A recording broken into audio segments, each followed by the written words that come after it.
샬롬. 오늘은 마태복음 7장 말씀을 함께 공부합니다. 우리 1장부터 6장까지 장제목을 함께 암송해 보면서 복습해 보도록 하겠습니다. 1. 족탄. 2. 이동하는 도망박사. 3장은 셋이니까 세례요한이죠. 4장은 사시, 시험입니다. 5장부터 7장까지는 산상수훈인데요. 5장은 팔복으로 암송을 했지요. 팔복. 6장은 육에게 주는 기도, 그것이 주기도문이라고 그랬죠. 모든 육을 위해서 줄 수 있는 기도. 그래서 6장에 나오는 장제목이 주기도문입니다.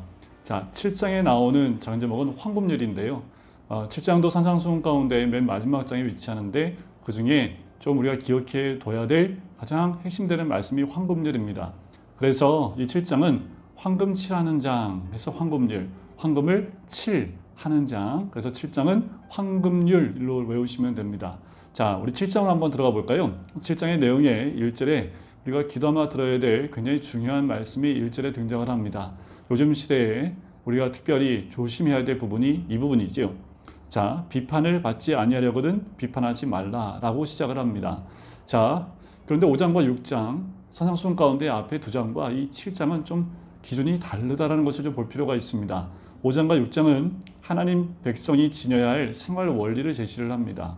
그래서 5장과 6장은 생활 원리의 포인트가 있다면 7장은 하나님 나라 백성이 지녀야 될 실천적 규범을 강조하고 있어요.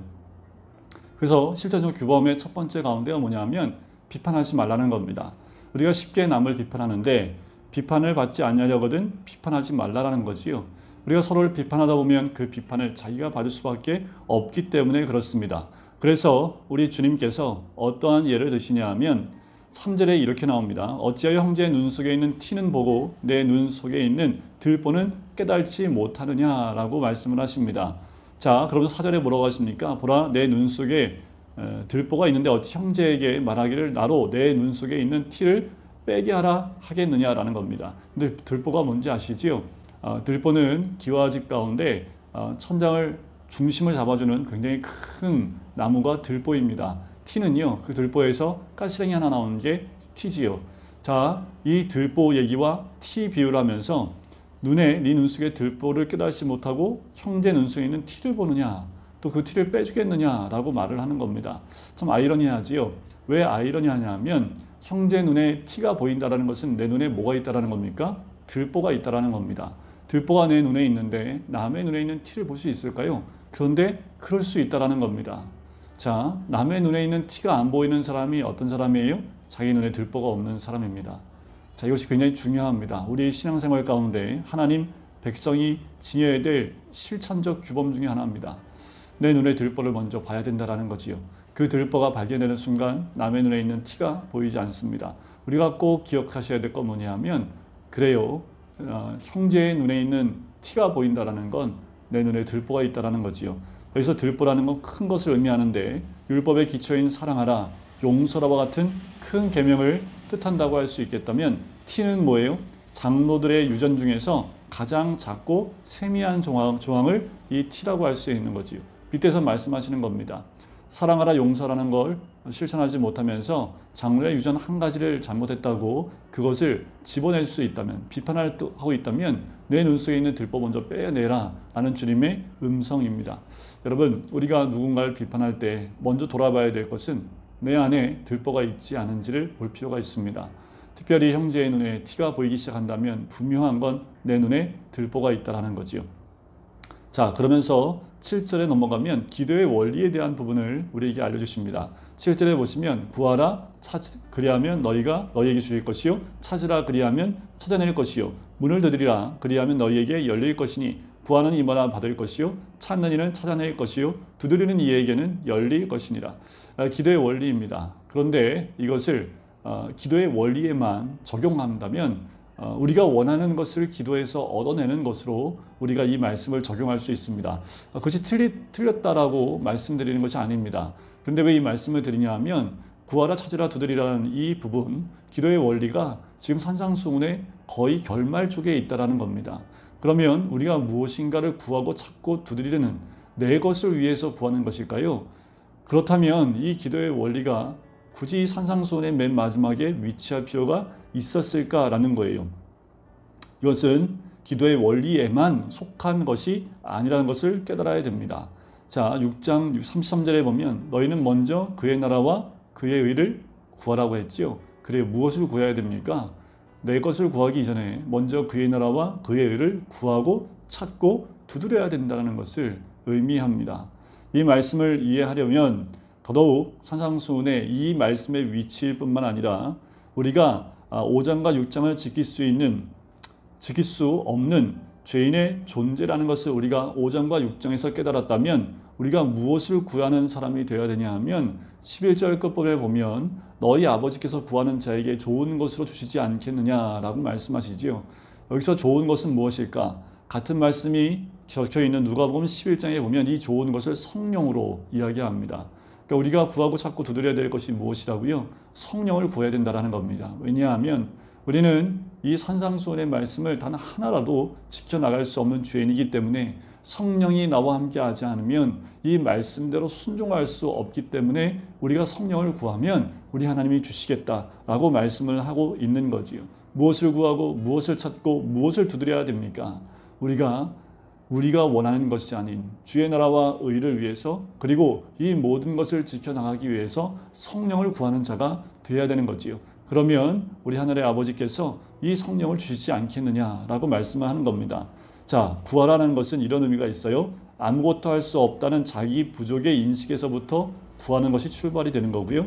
찾으라는 것은 하나님을 사모하고 갈망함으로 스스로 노력하는 것을 찾으라라는 그 의미이고요. 두드리라는 것은 믿음으로 인내하며 두드리는 것이 이 두드림의 내면에 그 안에 숨겨져 있는 말씀의 뜻이기도 합니다.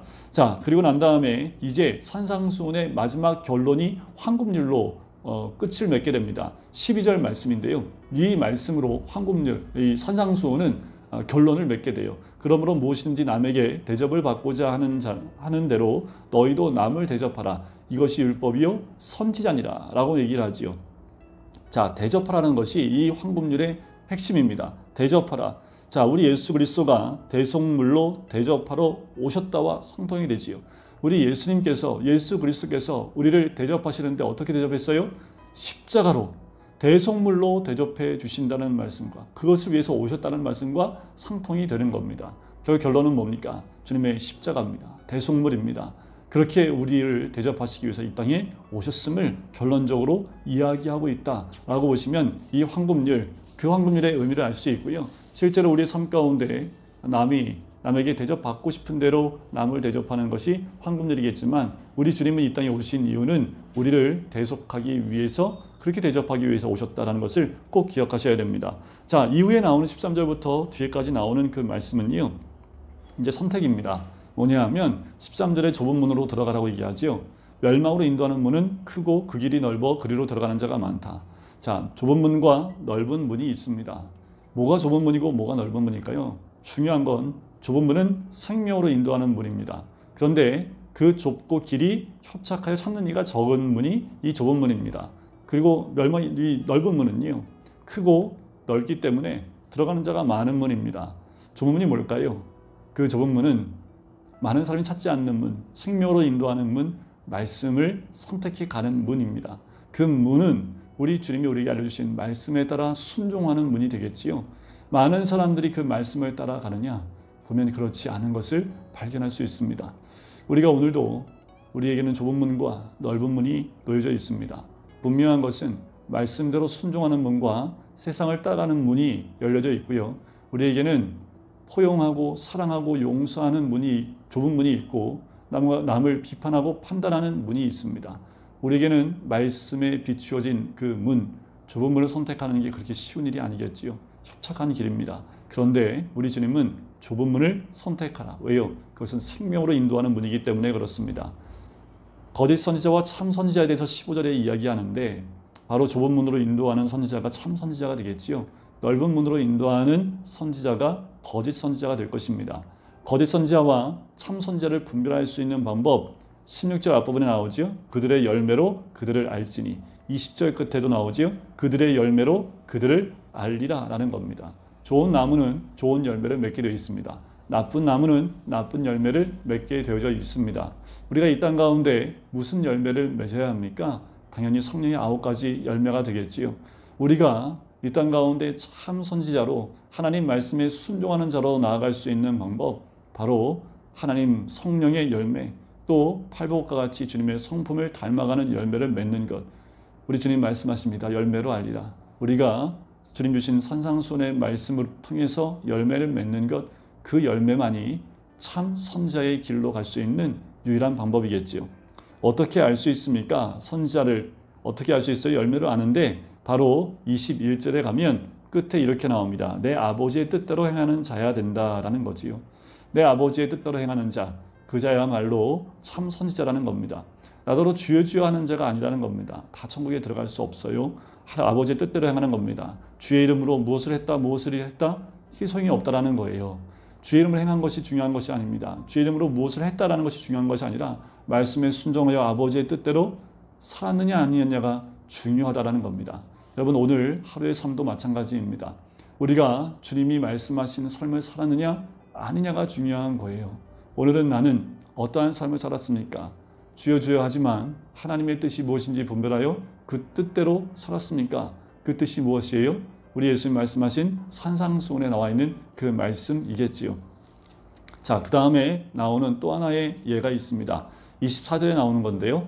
자, 반석 위에 지은 집, 그리고 모래 위에 지은 집이 나옵니다. 자, 24절에 보니까 그러므로 누구든지 나의 이 말을 듣고 행하는 자는 그 집을 반석 위에 지은 지혜로운 사람 같으리니 라고 합니다.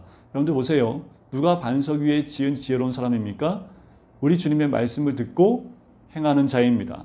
듣기만 하는 자가 아니라 듣고 행하는 자입니다. 그가 반석 위에 집을 지은 사람이에요. 자, 왜 이게 지혜로운 사람입니까? 여러분들 반석 위에 집을 한번 지어보세요. 반석 위에 집을 짓기 위해서 기둥을 하나 세우려고 해도 얼마나 힘든지 모릅니다. 그 기둥을 세우기 위해서 반석을 쪼아야 되고 그리고 그 반석 위에 집을 짓기 위한 많은 노력이 들어가요. 그만큼 말씀을 듣고 행하는 것이 그만큼 쉽지 않다라는 겁니다. 하지만 그것을 쉽지 않다 할지라도 끝끝내 그 반석 위에 집을 짓는 자는 지혜로운 사람이다 라고 우리 주님 말씀하시는 거지요. 여러분, 오늘도 우리가 말씀에 순종하여 쉽지 않은 그 길을 간다고 하면 우리는 주님 말씀하신 대로 반석 위에 집을 짓는 사람들입니다. 자, 모래 위에 집을 짓는 사람들이 있어요. 어떤 사람들이냐면 요단강이 1년에 한 번씩 범람을 합니다. 자, 범람하고 지나간 자리에 물이 빠지면 물이 흘렀던 자국이 있지요. 거기에는 모래가 풍성하겠지요. 흙이 많겠지요. 거기에 집을 짓는 겁니다. 집 짓기 쉬워요. 소프트하기 때문에. 하지만 1년에 한 번씩 범람한다라는 겁니다. 자, 우리가 꼭 한 가지 알아야 될 건 뭐냐면 25절에 비가 내리고 창수가 나고 바람이 붑니다. 어디에요? 모래 위에 집을 지은 사람만이요? 아니요. 반석 위에 집을 지은 사람에게도 모래 위에 집을 지은 사람에게도 동일하게 뭐가 와요? 비가 오고 창수가 나는 이런 일들이 닥쳐옵니다. 그런데 중요한 건 뭐예요? 반석 위에 집을 지으면 무너지지 않습니다. 그런데 모래 위에 집을 지으면요, 26절에 보니까 무너져 버리는 거지요. 27절에 나오지요. 비가 내리고 창수가 나고 바람이 불어 그 집에 부딪힘에 무너져 그 무너짐이 심하다라고 이야기를 합니다. 여러분, 이와 같은 거예요. 여러분, 지금도 어쩌면 이런 창수가 우리의 신앙 가운데 몰아치는지 모르겠습니다. 여러분, 우리의 삶 가운데 수시로 이런 창수가 몰아와요. 그런데 중요한 것은 뭐예요? 우리가 집을 어디에 지었느냐가 중요한 거지요. 반석 위에 집을 지은 사람은 무너지지 않습니다. 여러분, 우리가 주님을 따르고 예배를 드리고 신앙생활을 하지만 내가 과연 모래 위에 집을 지은 사람인지, 아니면 주의 말씀을 듣고 행하는 그렇게 반석 위에 집을 지은 사람인지 창수가 나보면 알 수 있습니다. 우리 성도님들이 지은 집이 이런 창수에도 흔들림이 없는 그런 집이 되었으면 좋겠습니다. 자, 그러면서 28절에 보니까 예수께서 이 말씀을 맞으심에 무리들이 그의 가르침에 놀랍니다. 그러면서 뭐라고 해요? 이는 그 가르치는 것이 권위 있는 자와 같고 그들의 서기관들과 같지 아니함이로라 라는 거지요. 자, 말씀에 대한 순종, 십자가의 가르침으로 놀라는 것이요. 예수님처럼 십자가 가르침을 전하고 순종하는 것을 보면 펀치에 맞는 것처럼 권세에 놀라게 되는 거지요. 우리 주님, 그 말씀을 듣는 모든 자들이 놀랍니다. 여러분, 말씀이 나를 놀라게 해야 됩니다. 그 말씀이 나에게 충격이 돼야 됩니다. 그리고 그것이 권세로 받아들여져야 됩니다. 오늘도 주의 말씀을 가까이 하십시오. 그 말씀을 통하여 충격이 올 때 우리는 그 말씀을 듣고 행하는 자가 되어지고 좁은 문을 선택하는 자가 되어지고 열매를 맺는 자가 되어져서 이 땅 가운데 천국을 소유하는 하나님 백성이 되어야 될 줄 믿습니다. 천국은 마치 이와 같은 자들인 줄 믿습니다. 기도하겠습니다. 사랑의 주님 감사합니다. 천국 대현장이며 또한 천국의 복음을 이제 마지막 7장을 함께 나눌 수 있게 해주심을 감사합니다. 우리의 삶 가운데 주의 말씀을 드러내며 그 말씀대로 순종할 수 있는 우리들 될 수 있도록 인도하여 주시옵소서. 말씀대로 열매를 맺고 말씀대로 선택하여 좁은 문을 들어가며 또한 반석 위에 집을 짓는 지혜로운 자와 같은 자가 되어져 어떠한 창수가 나도 무너지지 않는 튼튼한 집을 짓는 우리 모든 성도님 될 수 있도록 축복하여 주시옵소서.